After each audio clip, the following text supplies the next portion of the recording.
What's going on, everybody? Joe at the Big Sky Model Workshop, back with you for another Sunday morning model cars and coffee. Hosted, of course, by our good friend Paul over at Left Coast Model Car Builds, one of the coolest, fastest growing segments of our community. If you guys have never jumped in, feel free. This is a time to showcase old builds. Sometimes it'll be a die-cast, sometimes an RC car, a slot car, or even a pressed steel car truck like this. It doesn't always have to be a brand new model, guys. So if you've been on the fence about joining in, I think you should. It's a great time. You just post a quick video sharing something with the group. Helps us get to know each other, and it's really cool to look back on some of you guys' old builds and see how far you've come, or see where you've started, or what you're up to. So what you see before you hear, fitting because this will be the Sunday morning model cars and coffee before Christmas. This is a Christmas gift that I had built for my oldest son about 4 years ago. This is a 1965 Structo car hauler. So Structo was one of those little-known pressed steel companies, kind of in the shadows of companies like Tonka and Nylint. Structo actually eventually was purchased by Ertl. So in a roundabout way, they are a distant relative of the Round 2 family. Excuse me, fighting a cold, guys. So that trailer design goes back to the 50s. They just kept using it. The cab is from the early to mid 60s. It kind of loosely resembles a Ford cab over.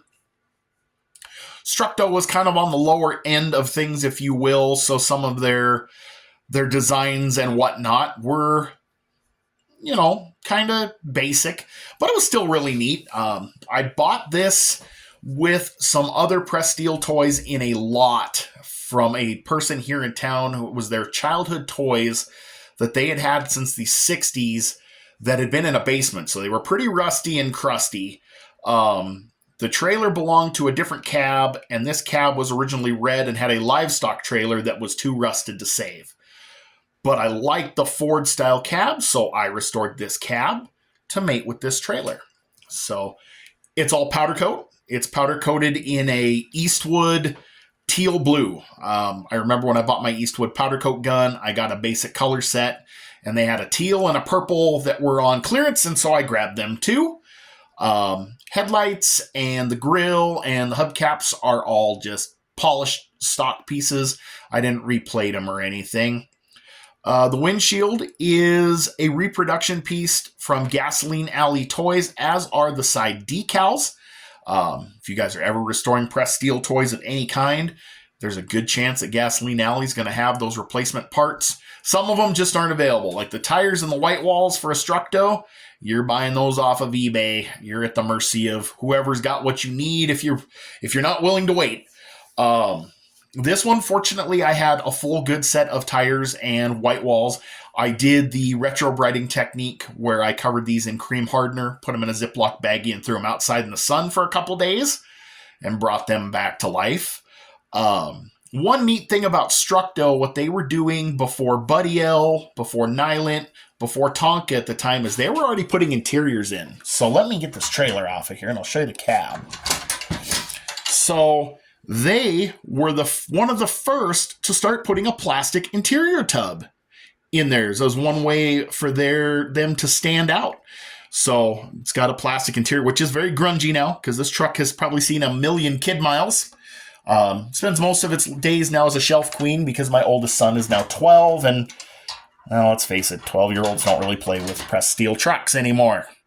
So kind of neat there. I do have the ramp for it somewhere.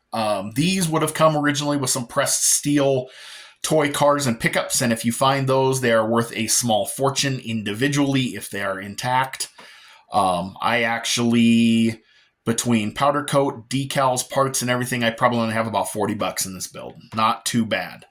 But starting with this batch and for the next couple years after, I would build each of my kids a pressed steel toy. On top of doing the other Christmas stuff, I would restore a pressed steel toy for them. I have a handful left that I haven't shown you guys, but we're talking about things like a scraper and a road grader, nothing super exciting. If you guys want to see those down the road, I'll be more than happy to to do a video on them because I definitely don't have any plastic ready for you guys right now. But, I mean, they were fun. I mean, you get to do a little bit of body working, a lot of sanding and prepping. These were sandblasted at that time. If you wanted to restore a pressed steel truck like this and you don't have a sandblaster, that's okay. Get yourself a nice container and a couple gallons of vinegar. Vinegar does an amazing job of stripping paint and neutralizing rust. Then you just, when you're done, you rinse them off in some water, throw a handful of baking soda in there to neutralize that, and then you're ready to start prepping and painting. I might do a couple down the road here just for fun. I do have a Jeep that belongs in the collection with the wife and the kids. We all have our own individual Tonka.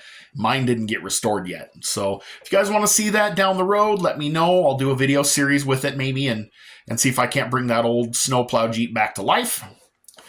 But in the meantime, I'm going to leave you with this. I'm recording this on Saturday night because I'm catching a cold and I'm afraid I might wake up tomorrow without a voice, but I didn't want to miss out. So thank you, Paul, at Left Coast Model Car Builds, for creating this. This is always such a good time. If you guys are on the fence about jumping in, please do. Just share a build. Share any build. Share the worst build. Share the best build. Share the first build. Just share something. Join in. It's a great time. It's a good way for us to all build community and get to know each other. So with that, hope you guys have had a great weekend. I hope you have a great Sunday. Christmas is right around the corner. I got one more day of work and then I'm on vacation until next year. As always, thank you guys for stopping by. Thanks for watching, liking, commenting, sharing, subscribing. I sure appreciate it. God bless y'all. I'll catch you on the next one.